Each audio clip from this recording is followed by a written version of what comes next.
para a segunda parte da nossa aula, a gente vai aprender o conceito de thread. Eu sei que todo mundo já ouviu falar, já sabe, às vezes até trabalha com threads em Java, por exemplo, e agora a gente vai definir threads. A gente vai entender um pouquinho mais a fundo o que são as threads e os tipos de threads também. Uma coisa que muitos fabricantes levam a gente a pensar é assim: as threads funcionam em paralelo, então é muito mais rápido executar com threads. Pensa bem, se você manteve o seu computador, o seu hardware, com o mesmo número de cores, será que ele, somente se você colocar um software diferente, ele vai começar a executar muito mais processos em paralelo? Eu acho que isso é o que acontecia há muitos anos atrás, quando surgiu o time sharing. Quando as pessoas os computadores tinham um processador e executavam vários processos ao mesmo tempo em time sharing, e a impressão do usuário final podia ser que todos os processos estavam executando em paralelo. Mas a gente sabe que não. Aqui é a mesma coisa, então não tem milagre.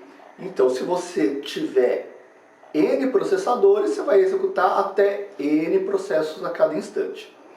Se você tiver, algumas arquiteturas falam em 2 processos por core, e eles podem pré-carregar 2 processos por core, e a gente já sabe o que isso significa. Ele pode deixar os contextos pré-carregados, então para fazer a transição, o escalonamento de um para o outro, ele não vai perder o tempo de carregar, de salvar o contexto e carregar o contexto do outro. Então ele pode fazer 2 processos sem esse custo computacional, esse tempo de fazer o escalonamento de um e de outro. Ou seja, salvar o contexto de um, pegar o outro, recuperar o contexto do outro, colocar o PC, o contador de programa, no contador de programa e começar a executar. Ele consegue fazer isso em um ciclo de clock, ao invés de demorar muitos ciclos de clock, vários nanosegundos. E dezenas de nanosegundos, inclusive. Então, ele pode ficar mais rápido, inclusive, principalmente quando ele é implementado via hardware. Mas não significa que os 2 processos ou as 2 threads estão executando ao mesmo tempo.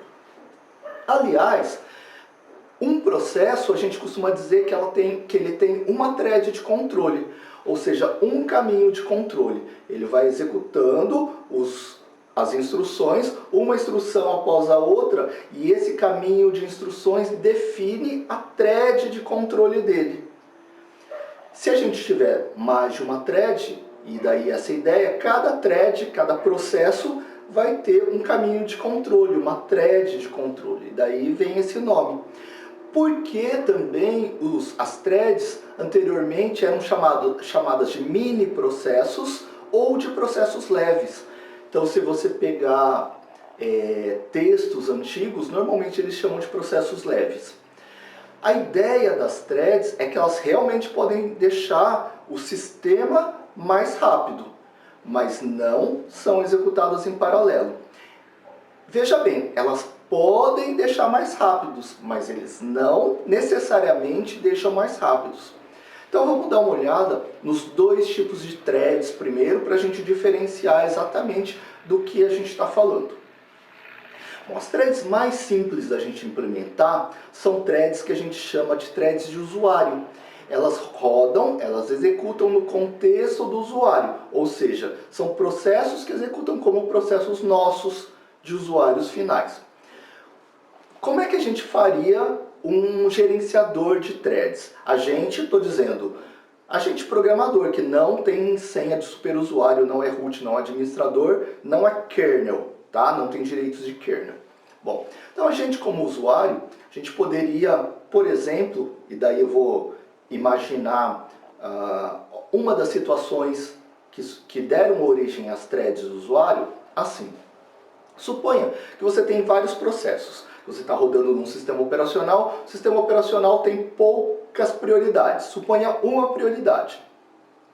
E você tem vários processos. Esses processos vão executar processos na mesma prioridade, vão executar normalmente no time sharing normal. Depois a gente vai ver exatamente as variações de time sharing, quando a gente falar de escalonamento, que é um dos nossos próximos temas, eles vão executar ao mesmo tempo.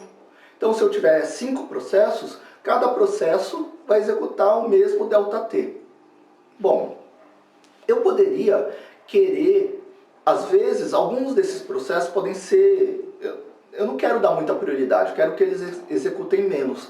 Ou, em outras palavras, eu queria poder dar poder de execução muito grande e não fixa, como eu defini fixamente. Olha, esse processo vai ter ΔT para executar. Eu queria ter uma certa adaptabilidade nisso aí. E daí poder colocar processos que demandam mais, executarem mais vezes. Processos que demandam menos, executando menos vezes. Por exemplo, ao longo do dia, 2 processos muito importantes meus podem ser assim. Por exemplo, à noite eu podia ter mais demanda sobre um processo, um servidor, e eu quero escalonar ele mais. Durante o dia ou durante a manhã eu posso ter mais prioridade, por exemplo, para um outro processo. À tarde pode ser que eu tenha mais demanda e daí eu ia querer dar mais prioridade para um outro processo, para um outro servidor. Como é que eu faria isso? Bom, partindo desse problema, a ideia foi, poxa, eu podia definir um processo que vai virar o meu gerenciador de threads, tá? Eu vou criar um processo com altíssima prioridade. Ele vai ser muito mais prioritário que os demais processos. Ou ele vai executar muito mais vezes, ou ele vai executar por mais tempo que os demais processos. Ok. O que esse processo vai ter? Esse processo eu podia fazer, e a implementação nem é difícil. Imagina um programinha que vocês já fizeram em estrutura de dados, em outras disciplinas, de menu. Então, por exemplo, eu tenho no menu, eu podia fazer assim, se o cara digitar 1, eu executo a função 1, o procedimento 1 ou o método 1, ok? Vou chamar de, sei lá, função 1. Se o cara digitar 2, executa a função 2. Se a pessoa digitar 3, executa a função 3. Pensa que eu não preciso executar a função 1, 2, 3, depois voltar para 1, depois a 2, depois a 3, num ciclo, como num ciclo de time sharing. Você sabe disso. Se o usuário quiser executar 3 vezes a função 1, ele digita 3 vezes o número da função 1 e o programa vai executar 3 vezes a função 1. Pode não executar nenhuma vez a função 2. Então, se num certo momento eu tiver muita demanda para a função 1, eu executo mais vezes ela. Se eu tiver mais demanda num outro momento para a função 3, eu executo mais ela, faço mais chamadas para a função 3. Olha, eu vou renomear essa função para procedimento ou para thread, para processo leve. Então, esse meu programa menu, que vai virar um gerenciador, se ele receber várias requisições para executar a função 1 ou a thread 1, ele faz várias chamadas para a thread 1. Se no outro momento ele tiver várias requisições para a thread 2 e só algumas para a thread 3, ele faz várias chamadas para a função 2, para a thread 2 e algumas chamadas para a função 3, para a thread 3. Essa é a base das threads. Bom, acontece que essas threads que a gente poderia implementar, e a gente poderia implementar de uma forma bastante simples, uma variação de vários programas que a gente já fez. A diferença que a gente teria em relação às threads de kernel, que são aquelas gerenciadas por programas tipo Java, C e etc., é que as threads dos usuários são não bloqueáveis, ou a gente não consegue fazer preempção das threads de usuário. Então esse programinha menu, que agora eu vou chamar de programinha gerenciador de threads de usuário, quando ele faz a chamada para a função 1, a função 1 tem que ser executada inteirinha antes de voltar o controle para o gerenciador de threads. Assim como a gente fazia nos programas menu. Ou seja, se eu tiver alguma função, alguma thread muito demorada, enquanto ela não terminar, se eu tiver uma chamada para uma outra thread mais prioritária, eu não consigo interromper essa thread. Eu não consigo fazer preempção dessa thread para executar outra mais prioritária. Eu precisaria acabar a execução dela para depois fazer a chamada a outra. E essa é a diferença para o nosso segundo tipo de threads. Então eu vou colocar aqui também as threads de kernel. Então, a diferença das threads de kernel é que elas podem fazer preempção, ou seja, o núcleo do sistema operacional, o gerenciador do sistema das threads, né, que você pode implementar se você tiver senha de superusuário, kernel, se você puder disparar processos kernel, ou os pacotes que a gente tem por aí, tipo os Java, C e coisas assim. Então a diferença nesse caso aí é que o gerenciador de threads pode disparar qualquer uma dessas threads e normalmente eles implementam prioridades, e se aparecer uma thread mais prioritária, ele pode interromper, ou seja, pode fazer preempção daquela thread e começar a executar uma thread mais prioritária. E daí a gente consegue essa flexibilidade, né, de em um certo momento eu quero executar mais uma thread ou menos uma thread. E o legal também é que essas threads todas fazem parte do contexto do gerenciador de threads. O gerenciador de threads é que é um processo. Então, quando eu disparo a função 1, ou thread 1, função 2, thread 2, como elas estão no mesmo processo, ou seja, elas compartilham variáveis, espaço de memória, eu não tenho custo computacional de trocar contexto, porque elas já são o mesmo processo. Então é muito mais rápido, elas têm um contexto simplificado, portanto, e fica mais rápido eu trocar entre uma thread e outra. E com isso, elas podem realmente rodar mais rápido do que os processos normais. Por outro lado, se a gente disparar um monte... Agora então, como threads é mais rápido, eu vou disparar tudo que eu tenho em threads. Suponha que eu comece a fazer isso, comece a disparar um monte de processos, todos como threads. Bom, esse gerenciador de threads, embora ele tenha uma prioridade maior que os outros processos, o tempo que ele vai ocupar o processador, ele vai ter que dividir entre todas essas threads. Algumas podem nem ter demanda, mas entre todas as threads que têm demanda de execução, que querem executar, todas elas vão dividir o tempo de execução desse gerenciador de threads, que embora mais prioritário, pode, no final das contas, acabar dando um tempo para cada uma das threads menor do que a dos outros processos.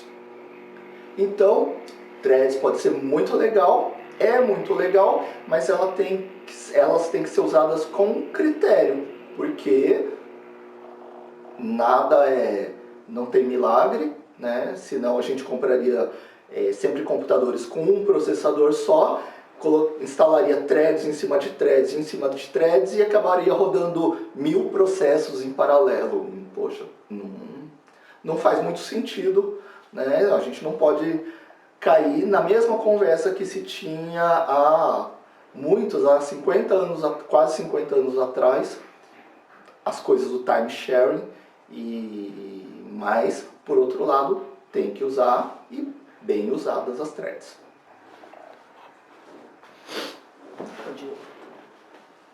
Nosso último tópico de hoje é ver o diagrama completo de transição de estados dos processos do Unix, do kernel Unix e daí, por consequência, do BSD.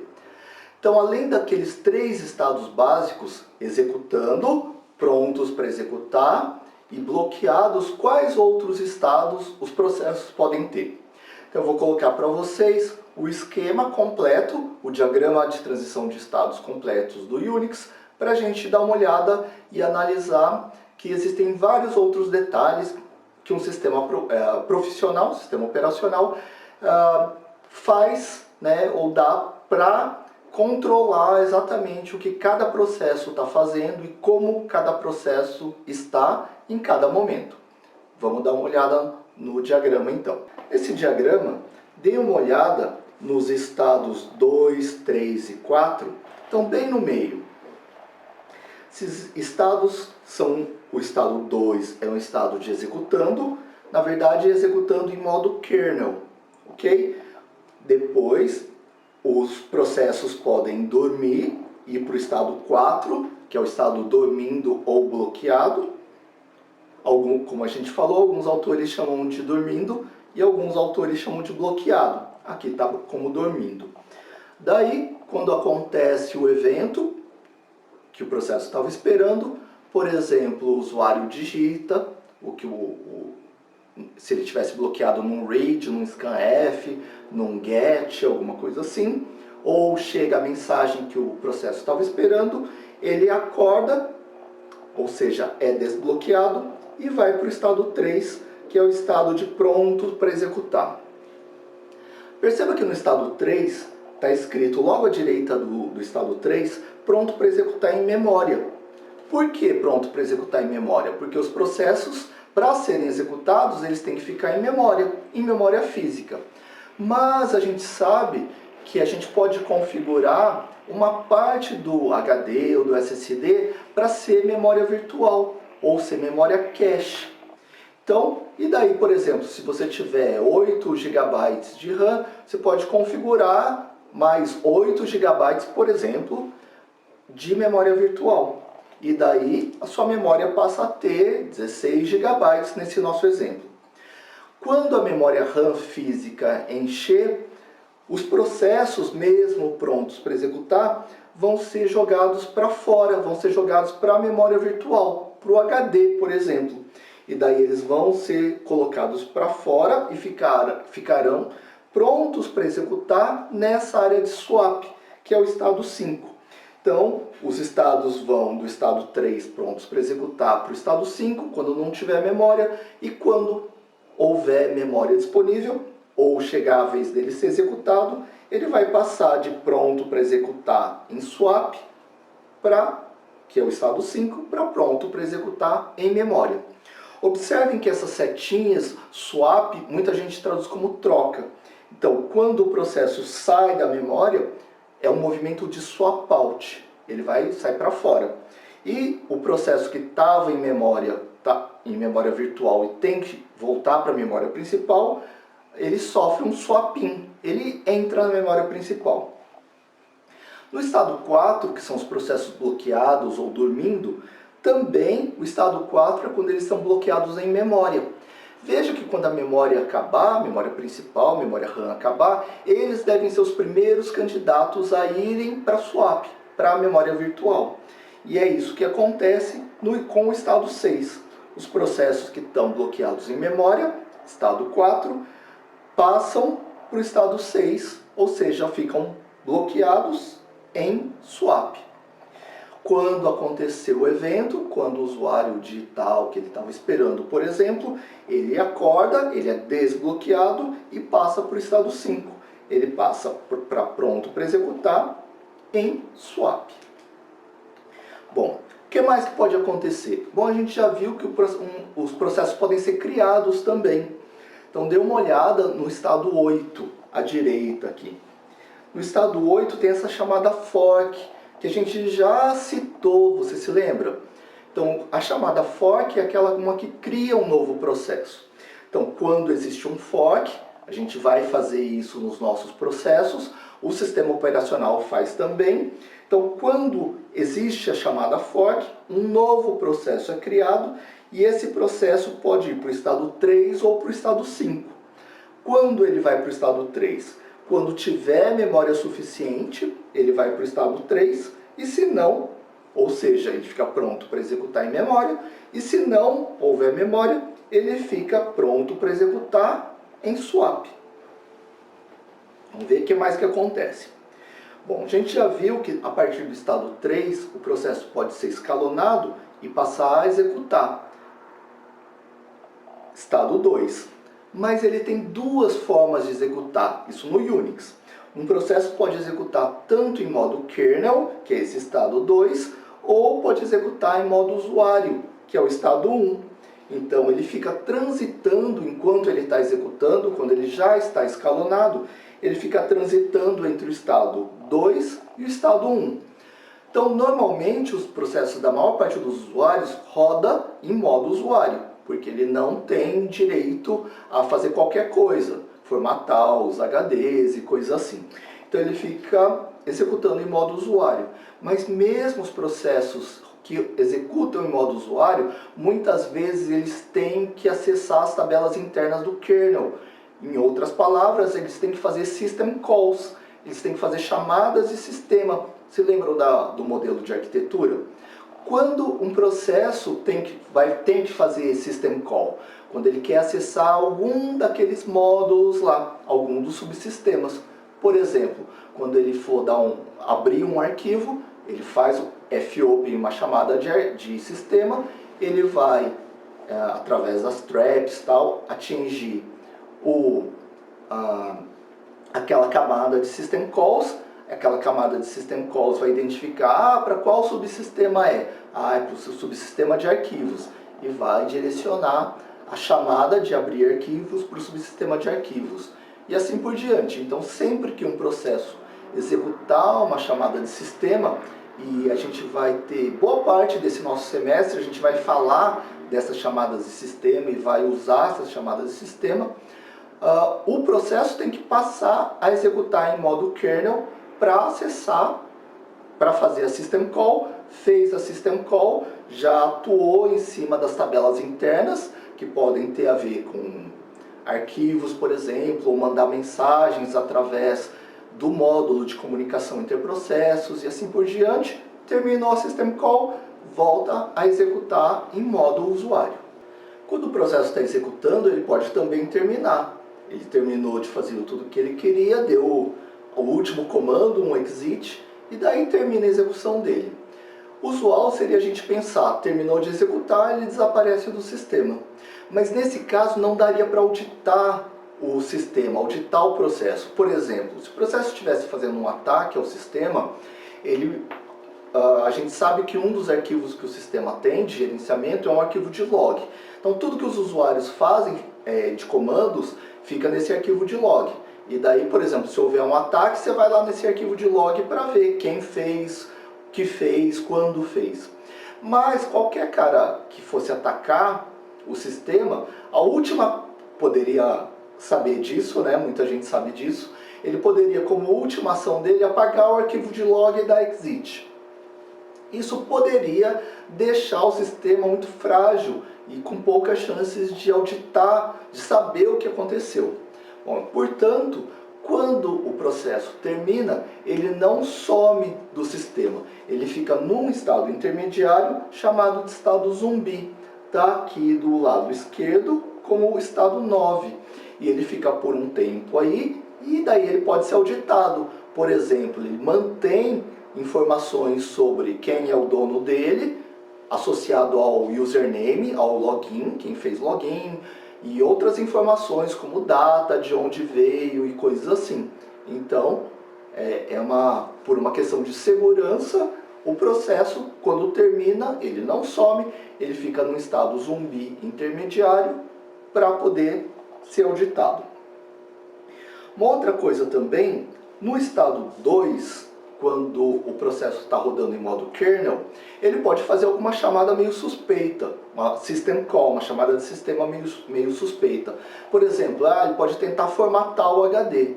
Poxa, e daí a ideia é que sempre haja processos que fiquem monitorando as ações que os outros processos estão fazendo para não facilitar os ataques.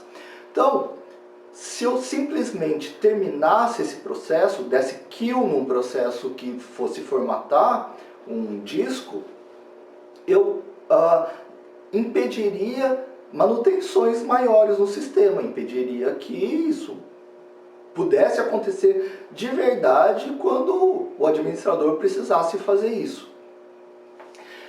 E também não posso simplesmente terminar o processo, matar o processo, e também não posso simplesmente, se ele está rodando em modo kernel, deixar ele simplesmente fazer o que ele quer. Bom, então existe também uma outra coisa que é possível fazer, que é fazer uma preempção dos processos que estão rodando em modo kernel. A gente se lembra que preempção é tomar os recursos, e a principal forma de preempção é tomar o processador do processo. Então, o processo que estava executando, ele estava executando em modo kernel, ele podia ainda ter um ΔT, ainda mais tempo de execução, mas ele vai sofrer preempção, ou seja, ele vai ficar num estado intermediário, que é o estado 7, e daí enfim, o gerente, né, do sistema, pode ver se esse processo tinha realmente possibilidade, se ele poder permissão para fazer o que ele queria ou não. Então você pode introduzir um outro nível de permissão. Então ele precisaria ter 2 níveis de permissão, um é rodar em modo kernel e um outro que podia ser por senha, enfim, alguém digitar alguma senha, um outro nível de permissão, para daí ele tinha sofrido preempção e ele pode voltar a executar. Um processo também que estava executando em modo kernel, ele estava executando, ele estava no tempo dele executando, pode ser que ele teria um tempo a mais para executar, mas um outro processo mais prioritário pode ter que ocupar o processador e interrompê-lo. Então ele pode sofrer interrupção, daí ele vai ficar um tempo à parte, o outro processo mais prioritário pode ocupar o processador e ele pode voltar também a executar. E com isso a gente viu todos os estados e as transições de estados que podem acontecer no sistema operacional. E com isso a gente termina a aula de hoje. Espero que vocês tenham gostado. A gente já deu embora seja a primeira aula formal, a gente falou também, deu arquitetura do sistema operacional na primeira aula de apresentação. E hoje a gente já falou de processos, threads e do diagrama completo de transição de estados. Bom, agora a gente vai passar para a nossa segunda parte grande da aula, que vai ser a parte de perguntas e dúvidas e debates. E daí você fique à vontade, então, para postar a sua dúvida, tanto no chat escrito, como através do seu microfone. Então vamos lá.